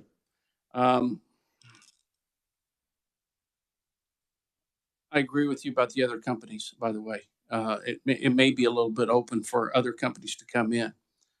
I know that you had negotiations with the companies on the other side. Is there any room for trying to work together? Our position is we like a permanent safety driver in there. If the other companies would agree to that, we definitely would have room to work together on that. Okay. Thank you very much. I appreciate it. Definitely. Committee, any other questions? I don't see any. Mr. Holler. Thank you for your time, sir. Here. Thank you. Moving on to written only testimonies from Michael Kane. Should be written only from Jake Miller, Nicholas Gleason, Blake Short, and Dan Hinkle. Any other opponents out there or written testimonies? All right. Moving on to neutrals, we've got KDOT. I see a familiar face in the crowd here. Welcome to the committee. Good morning. It's always good to see you. Thank you. Thank you. Mr. Chairman, committee members, I'm Julie Lorenz, and I'm the Secretary of the Kansas Department of Transportation. I'm here today to provide testimony about Senate Bill 546. I'd like to thank you for the opportunity to meet with you and to provide comments. I'd also like to thank all of the stakeholders who have been active in lots of discussions to get to this point. I'd also like to particularly say that I'm pleased with the expansion of the advisory group. One of the founding principles of IKE, the Eisenhower Legacy Transportation Program, is to work in partnership and to bring people along. And whether we look at, you might remember in 2019, when we passed the expanded tolling legislation, and there were lots of checks and balances put into that legislation. You know, in the IKE legislation, we're required, and I wholeheartedly support the idea of working with communities every 2 years to talk about changing priorities. We are doing a road usage charge study now at the department. And again, we're working systematically with communities to bring them along. And I think when you look at something like new technology, that spirit of bringing Kansans along is really important to the long-term success of implementing any new technology or any new concept. It's important for the state of Kansas to be engaging in technology of connected and autonomous vehicles. And at the same time, it's very important to ensure the safety of this new technology for all Kansans. Advancement in technology is increasing at an exponential rate, and we see the impacts of that every day in our personal lives. KDOT is neutral regarding this bill. This bill is intended to ensure that Kansas is not behind the curve in technology adoption. However, we note concerns below and have included technical recommendations at the end of this testimony, which we think will increase the safety and make this bill better for our citizens, visitors, and users of our collective transportation system. We would be happy to work with the revisor's office on some of these technical corrections. Many states have enacted legislation introducing and allowing connected and automated vehicles, CAVs, on their streets and highways. While Kansas is unique from other states, we also recognize proven concepts in other states' legislation, which has helped the success of CAV implementation. KDOT has reviewed the changes made in the Senate. The following are suggestions to provide technical cleanup on some of the language in the bill and enhance safety for our highway users and long-term sustainability. The safety of the traveling public is of paramount importance to KDOT, and I know it is to you all as well. The primary item of interest relates to the operation of vehicles without a safety driver. The Senate made a change in Section 2A6 that provides for the exception of the requirement for a safety driver in a vehicle not designed, intended, or marketed for human occupancy, or an AV that lacks manual controls by the operation of a human driver. We're concerned about this exception for safety reasons and also because Kansans haven't had time to learn about nor gain experience with or around these vehicles in either community or highway environments. Change is a constant feature in the transportation industry, and every step we are supporting to take appropriate steps to increase the safe mobility of people and goods across our great state. Thank you for the opportunity to provide testimony, and I'm happy to stand for questions at the appropriate time. Thank you, Madam Secretary. Any questions from the committee? I see none. Well, we have one. Representative Francis. And I'm sorry, I can't find this testimony. Probably operator error on my part. Maybe I need an automated information system. There was a change that said an agent, it changed Department of Transportation to an agency that operates 24 hours a day and 7 days a week. And I think that was one recommendation of your Yes. agency? Yes. What is that? Okay, so the base bill originally was primarily patterned after Iowa. Iowa DOT has different functions, expanded functions from what KDOT has. So the concern is if there was an accident and someone needed to call and a call needed to be placed, KDOT doesn't operate 24/7 except during snow and ice events for the most part. So we need a place for the call to go. It could be something like the Division of Emergency Services. KHP perhaps could serve that role. However, they don't have jurisdictions, across the entire state. So the point is that you need somebody to pick up the phone, and KDOT isn't the appropriate agency because we're not a 24/7 agency. So we need to figure out who should get the call. And so you think that'll happen in rules and regs a little bit? It could, or it could in conference. Division of Emergency Management under the AG could be a place, Adjutant General. And then this law enforcement interaction plan is supposed to be submitted, I assume, to this agency also. And again, I think that could be worked out in rules and regs or in the conference committee. Okay. And then you referred to some changes that you guys had requested. These are in addition to the changes that have already been made in the legislation in the So Senate. These technical cleanups are things that are still in the Senate bill. They are in the Senate bill. Mm-hmm.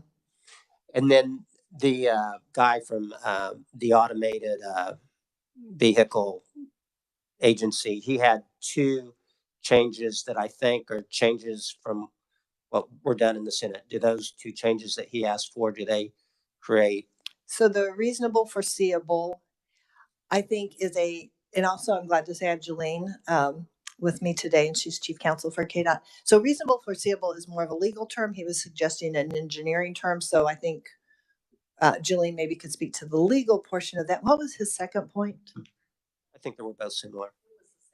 It was the same thing. Okay. So I think it's kind of a definitional thing, whether we're going to go with a legal version or an engineering version. Okay. Thank you. Any other questions?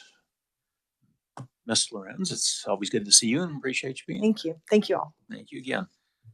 Moving on to Ed Klump, representing the Kansas Sheriff's Association, Kansas Police Chiefs, and the peace officers. Welcome to the committee. Thank you, Mr. Chairman, committee members. I'm Ed Klump, and I'm representing the three associations mentioned, so I won't go through the list again.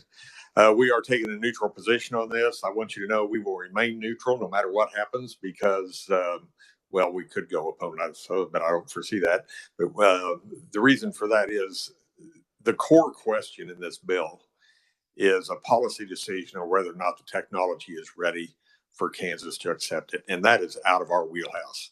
And so we're trying to stay in our lane on this. We got involved when the original Senate Bill 367 was, or 379 was introduced in the Senate because it was void of many of the issues you brought up that we were also concerned about, with no enforcement mechanism, unclear accident procedures, and things like that. And I've listed 4 of the main bullet points in my testimony if you want to look at those. So we worked with several of the proponents after that testimony was given, and we were able to work through many of those issues. And those amendments are included in what you see before you today. So we felt compelled to come and tell you that we have worked through many of those issues. And we're not sure they're perfect yet, but we believe that we've got the proper placeholders in the bill that we can continue to work on any little tweaks that need to be made to those in the future. The 2 areas that we are continue to be concerned about is we want to learn more about the law enforcement interaction plan. We do have some provisions in there now. For example, one of the recommendations we had was a sticker on the vehicle with a phone number that an officer in the street could call at any time and contact a person with the company operating the vehicle. But we still have concerns with exactly what's in that and the logistical practicality of whether wherever those documents are, is there going to be a person there 24/7 that can accurately relay the information necessary to those officers any time of the day or night. And so we just have some questions yet around that area. The court process that is put in place for those citations that go to the owners of the vehicle, we've had those conversations in other bills. How do we hold an owner responsible for traffic violations such as red lights, speeding, stop signs, and things like that? That's a challenging area of law. We believe we have a process in this bill that is workable, but we also know that it has not been fully vetted with prosecutors and others that need to look at it. I don't foresee any of those issues being anything that should stall your policy decision on this bill. We understand it'll be a while before these are actually on the streets. We'll have time over the interim to explore those things further.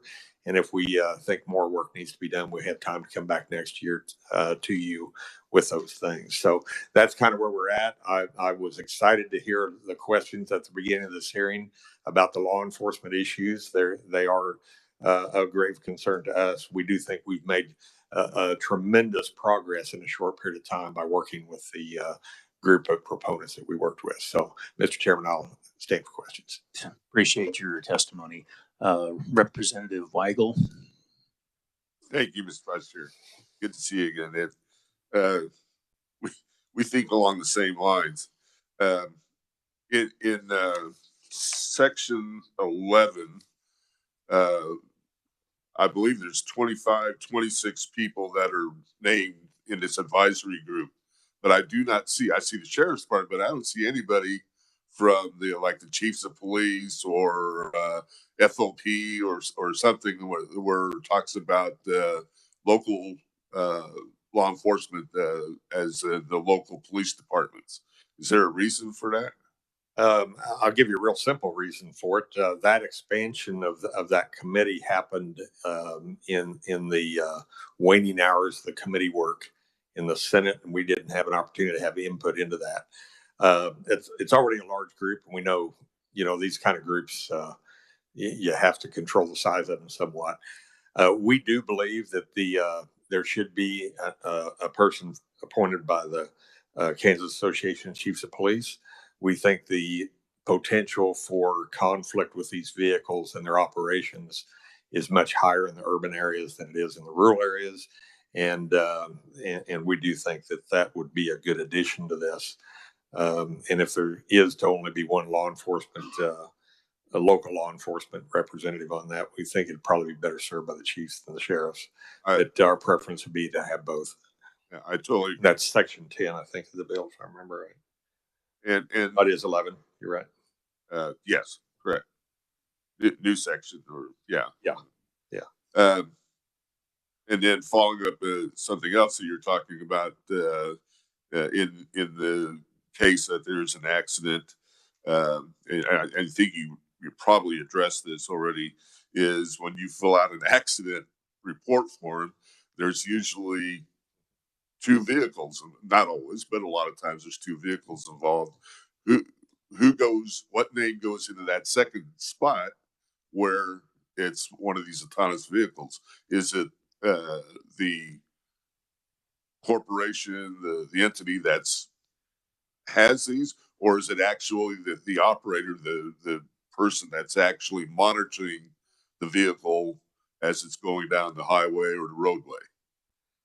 So first of all, on an accident report, there's two places where there are spots in the report to put name information. One is the owner, and that is always the registered owner of the vehicle. These vehicles, as I understand it, are all required to be registered as any vehicle would be registered. So the owner is going to be whatever that name is on the registration. When it comes to the driver, that's probably some things that are going to have to be worked out with KDOT in the accident reporting system, and how do we address these? I mean, we have situations already, they're rare, but we have situations already where a vehicle may go into motion without somebody operating it. And so, we just don't put anything in that operator position. So I'm just I think there's a lot of thought has to go into that yet, how we would particularly deal with that. I mean, parked vehicles, we have them involved in accidents now. We just put the owner, obviously, because there's no driver. So I don't think that's a huge hurdle. I don't think it's going to be problematic. Ultimately, it's the owner and the owner's insurance company going to be responsible for damages. And I think that's the primary concern. And we have a mechanism in here that if there is no driver, there is a mechanism that we can hold the owner accountable for any traffic violations that occurred leading up to the accident. Thank you, Ed.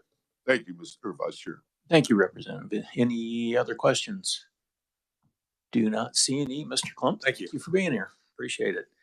Next up is Wendy Stark from the League of Kansas Municipalities. Welcome to the committee.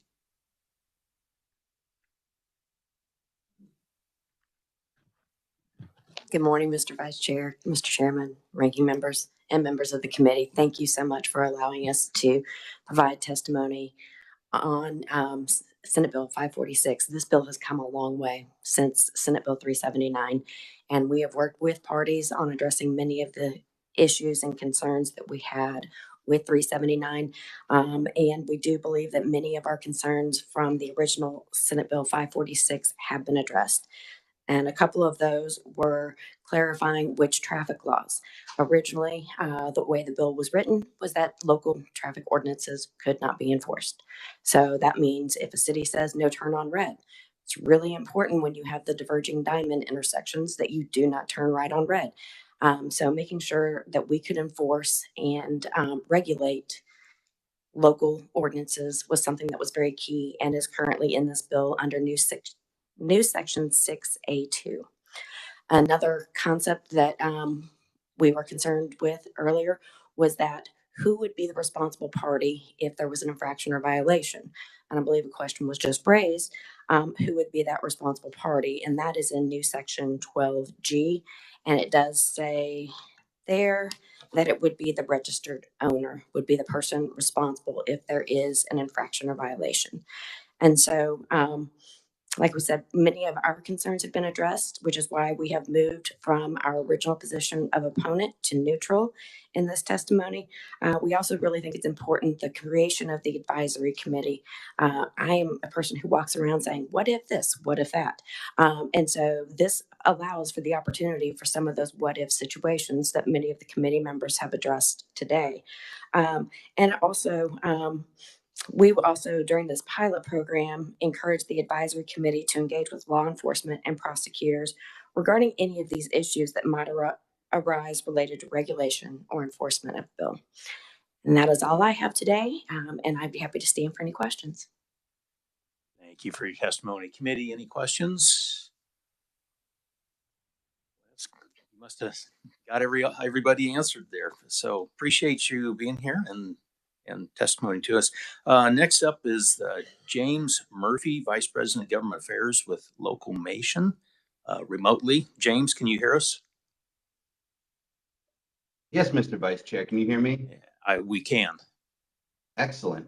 Well, thank you, Mr. Vice Chair, Mr. Chairman, and distinguished members of the committee. My name is James Murphy, and I'm the Vice President of Government Affairs for Locomation, an autonomous technology company. I've also held a Class A CDL for the last 20 years. I'm here today to offer my neutral position on SB 54 and provide my perspective as an industry expert on truck platooning.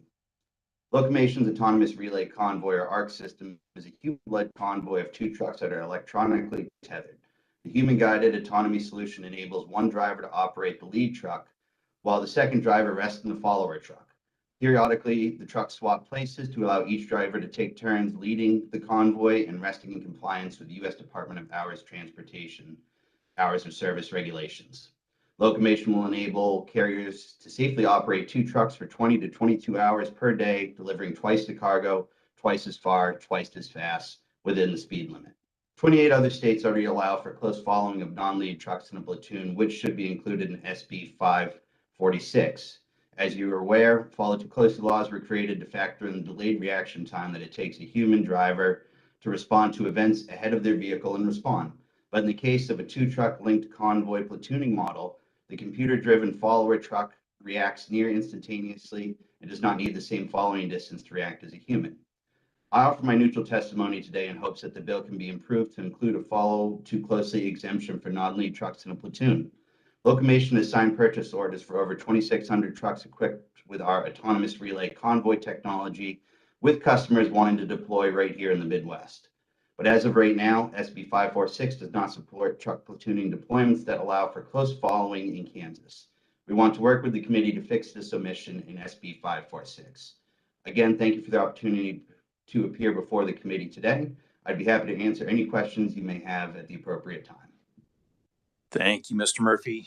Committee, is there any questions for Mr. Murphy? Again, I see no hands up. So, Mr. Murphy, we appreciate your testimony and thank you for being here. Thank you, Mr. Vice Chair. Okay. With that, are there anybody else out there, either online or in person, that has any proponent, opponent, or neutral testimony they would like to give? I'm seeing nothing. So with that, committee, I will close on the hearing on, what's the bill number? Oh, I'm sorry. We do have a question, Mr. Hilgerson. Thank you very much. It was not talked about, so I'm going to open it up to any of the conferees. That is the liability limits. It's the minimum amount. I've read the testimony the trial lawyers submitted, and it raises a red flag right away. So anybody that would like to testify or say anything about it, about why it's kept at the minimums as opposed to, in fact, the other bill that we had about autonomous vehicles, the Senate had $1 million threshold. I'd ask just a general question: why is it set so low? Why is it 25,000? I think it's 25,000, and on the other autonomous vehicles, we're at $1 million. And I'm asking if anybody has any answer why.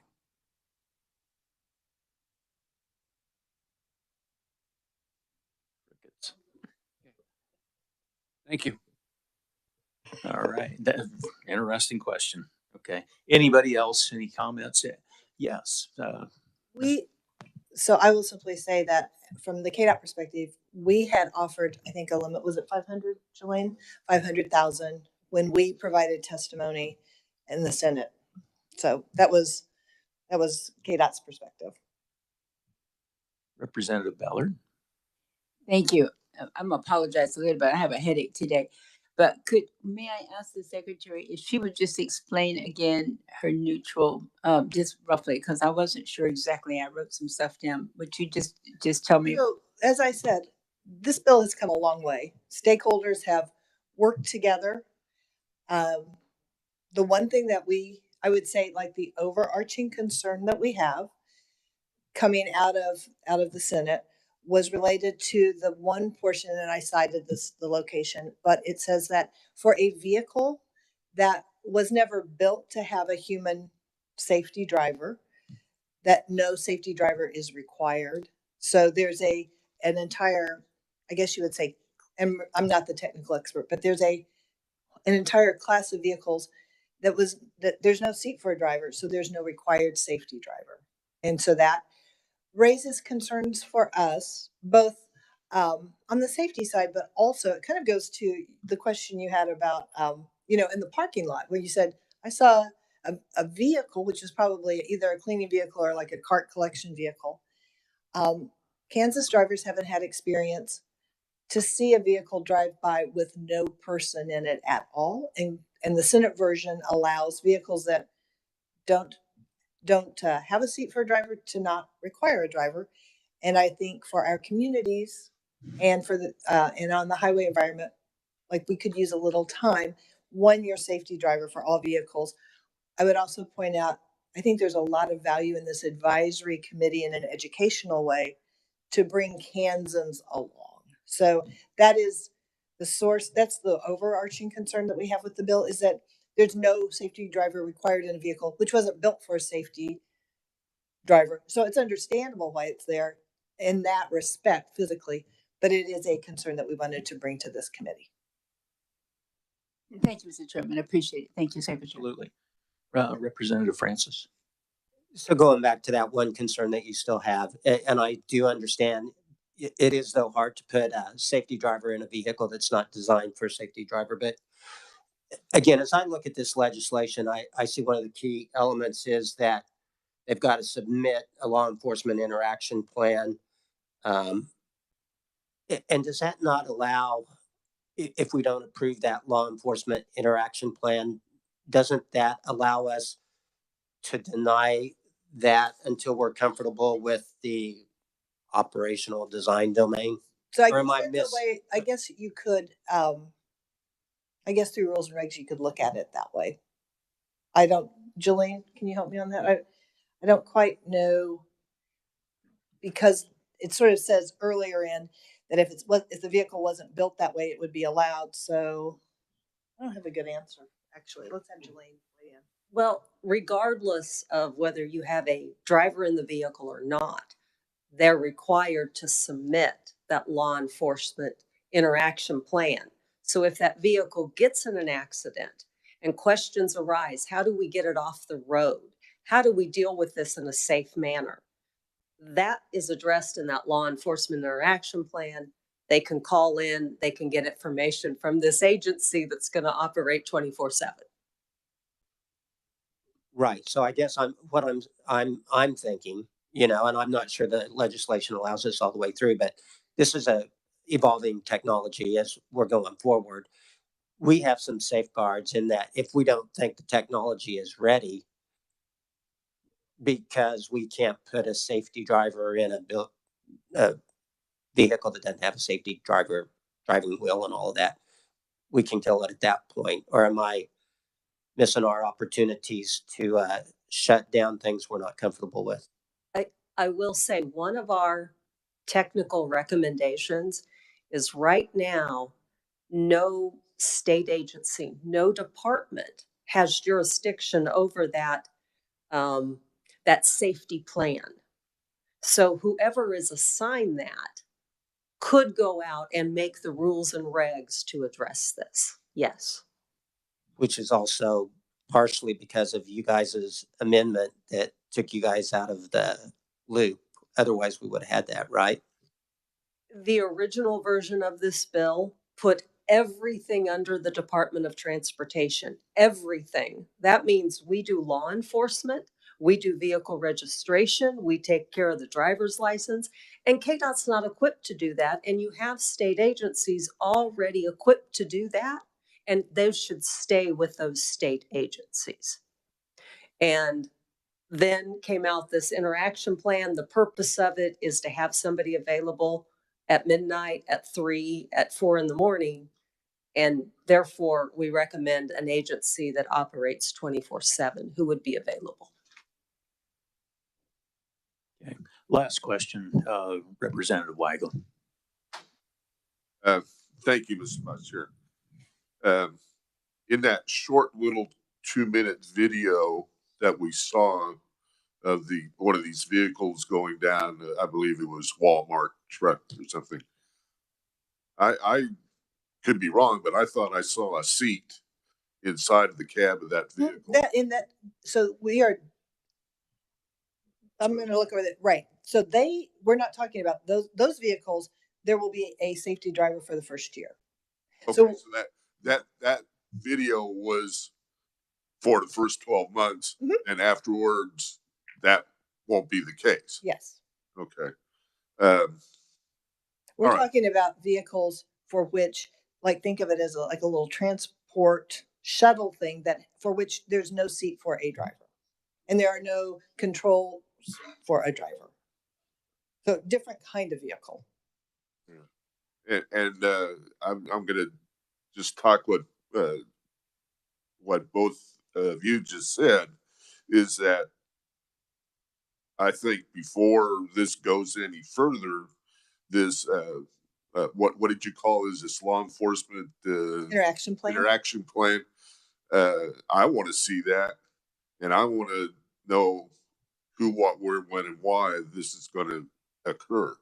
Because when the rubber hits the road, that's what we're going to be looking at if there's ever an incident or a crash out there in the highways. So I think it's incumbent on me as a person sitting here in transportation meeting, I want to know those facts before we go any further. So that's just an editorial. Thank you very much. Thank you, Mr. Vice Chair. Julie, thank you for being here again. Appreciate Thank you it. all very much. Body, I know we're running a little late. They will wait on us. And with that, I would like to recognize Chairman Frail. Welcome to the committee. Thank you. I know my voice is a little squeaky, so I'm sorry. But folks, we're one of the 6 states that have nothing on the books at this point in time. I think it's time that we get something on the books.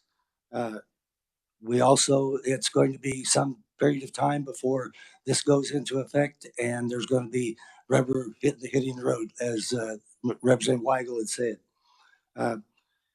If it is not fixed here, it can be fixed in conference as far as the liability, and I would agree the liability probably needs to be raised on that. As far as the safety plan, I think that will end up in rules and regs and can be taken care of. So with that, I'm going to turn it back to my vice chair so you don't have to listen to this voice. Thank you. Committee, we are going to move on and work on the final action on this at this time so that we can get the information out to the floor. So with that said, committee, we are taking up 546, Senate Bill 546 for consideration. Normally we'll have the revisor go up. Point of order, Mr. Chair. Yeah, I will. Normally we'd have the revisor go up and explain it. And I would just say, if you've done that already. But could you stand for any questions or anything? Revisor. Point of order. Do we need to suspend committee rules to work this real quick? Yep. Mr. Vice Chair, I'll make a motion that we suspend the rules to work this bill. Do we have a second on that? Shannon Francis. So let me just jot.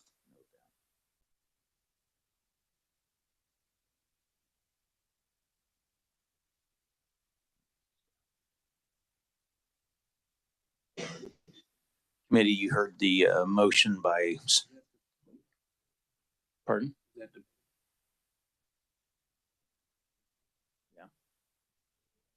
So, Mr. Helgerson. I have the deepest and sincerest respect and admiration for my chairman.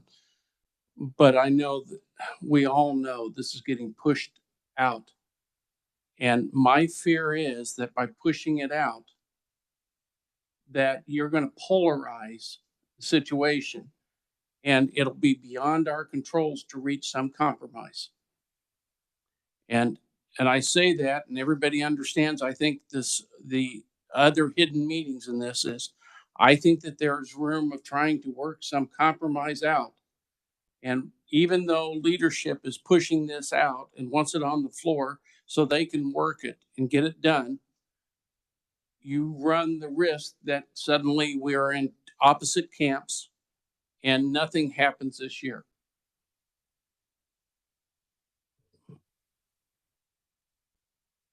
Any others?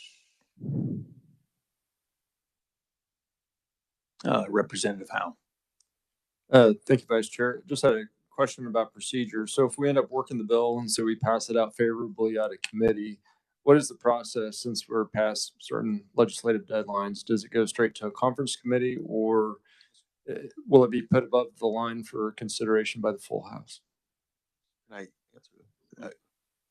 Representative Okay, Hogan. I'm sorry. There's a few different options we do have right now. One is called motion on the floor. It's not necessarily GO, but you can bring a bill basically subject to amendment and debate on the House floor without necessarily going on GO. It can also go to conference committee. And like the chairman said, all the issues can be worked out in conference committee. I have the utmost faith in my chair and vice chair and ranking member to work these out in conference committee. The reason I want to suspend a rule and work this now is because we're out of time. And this is the second year of biennium. If we come back next year, we start all over from square one again. So I would prefer that we get this in the conference committee or get it on the floor, work it, and we can solve any of these issues on the floor if we work it on the floor or in conference committee if it goes to conference committee, and that's why I want to make that motion. Okay, Representative Ballard. Thank you, Mr. Chairman. When you said we can work out any of these problems, but some of the concerns we heard about people being a lot more involved in this process, I mean, is that something that we're going to discuss pretty much in the committee, or some of the safety issues that we heard before, or people losing their jobs? I think there were a lot of other things. Now, how much can we solve in a conference committee? Then Vice Chair, I guess my retort would be, is your mic on? Yeah, I'm sorry, I wasn't talking to that. I guess my retort would be, there's always the option, if it's not fixed to your liking on the House floor, you can always vote no on the CCR, and speak at the well. But I think by suspending the rule and kicking this out today, at least gives this legislation a shot to get done this year. As the chairman said, we're one of 6 states that haven't got anything yet. We need to get the ball rolling on this. By kicking it out today, it gives us that option to start going. Okay, Representative Weigel. Thank you, Mr. Vice Chair. I'm just asking you, or want to know if we can make an amendment to add a member, at least one member of the AV Advisory Committee into the Bill's 546, or do we have to wait till this actually comes out of committee to do that?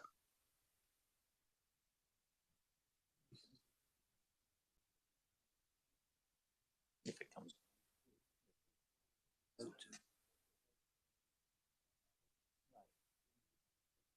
Right. Yeah. What we were saying is up here is if we vote to go ahead and actually work the bill today, we are open. We're working the bill, so we're open to amendments, comments, anything at this point.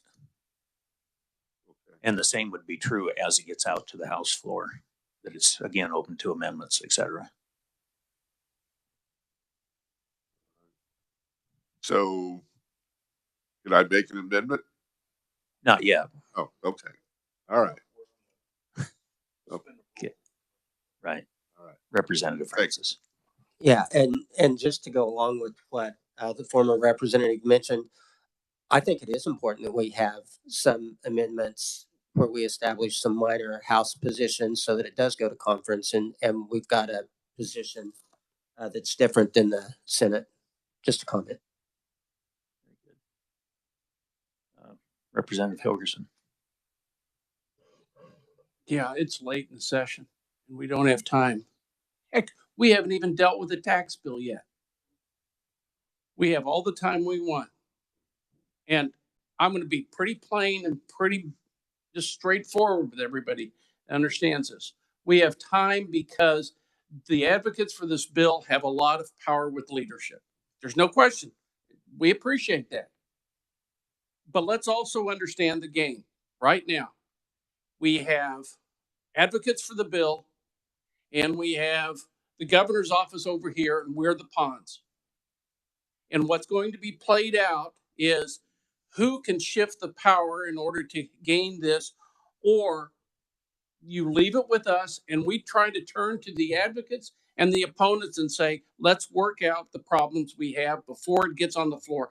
Because once it gets on the floor, you're going to have a real situation where we're not going to control anything. It's going to be the governor's running for re-election and the leadership doesn't like it. And we're going to use this for getting money from every advocates group, and everybody understands this. And if you don't understand it, that's what's going on right now. I love this man. And he's been put probably in an untenable situation. But I also want to make sure that this process has a chance of succeeding. Because if we don't force trying to come up with a piece of legislation, I can see that in the end of the month, we're going to have the governor vetoing the bill because it doesn't have one of the things that should have had done that in here because the Senate didn't give it to us soon enough. And then we're going to have the Democrats line up with the governor and a handful or maybe 2 dozen or maybe 3 dozen Republicans, and it be close whether or not it gets vetoed. I can see the scenario laying out, and I'm just saying, let's make the system work. Let's tell them that we want to put together a good bill right now, and we tell leadership, and I tell them enough anyway. We appreciate your concern, we appreciate your push, but we want to get this right before we send it to the floor. And we got a whole month before we're going to close this door. Representative Jacobs. Thank you, Mr. Vice Chair. And I agree with the previous speaker. We don't need to rush this. We just heard testimony. We don't necessarily need to suspend the rules. We could possibly come back tomorrow or another day. We have plenty of time. In my humble opinion, I know that there's certain individuals who would like this bill, but I mean, there's so much legislation out there that would actually help the people of Kansas that we're not even flocking to rush to.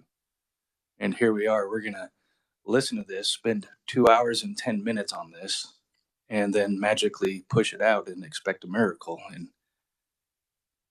as I have much respect for the chairman, and I don't think that we should be just suspending the rules and pushing this out. So, thank you, Mr. Chair.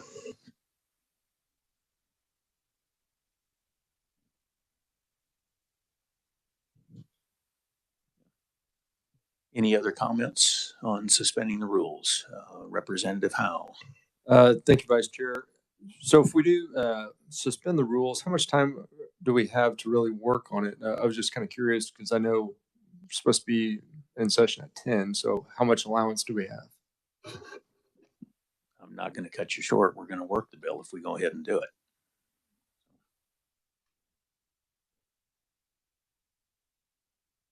Okay. I will mention at this time that we will take up a vote whether to suspend the rules or not, and it does require a 2/3 yes vote in order to make it happen. May I close on it? Go ahead. Thank you, Mr. Vice Chair. Just in reference to my friend, the ranking member, I will say that I have the utmost trust for him to fix these issues on a conference committee as well. So I'm glad that I trust all three of our conferees on the conference committee and that they would work together to fix any and all issues. With that, Mr. Chair, I close. With that said, what is the desire of the committee? Those in favor of suspending the rules, where it's a 2/3 rather than just an aye, I'm asking for a raise of hand too, so we can count. But those in favor, aye. Let's see, 1, 2, 3, 4, 6, no, 7. I see 7-4. Those who are not in favor, no, please raise your hands. 1, 2, 3, 4, 5, 6, 7. It's a tie. There's not a 2/3 on it. So, body, I appreciate it. And with that, we are almost closed. I think we have an announcement to make. Do you want to, or do you want me to? Okay.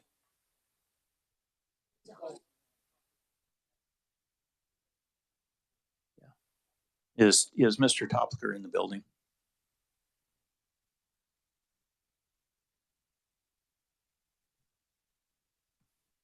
If he's in the building, we can take his vote. If he is not, we're not allowed to. But we still did not have a 2/3 on it. So, body, just a quick announcement. The rescheduled date for the Big Springs Quarry Tour is April 25th. If you made a reservation, please plan to attend. If you have not made a reservation, please get it done. So with that, we are adjourned.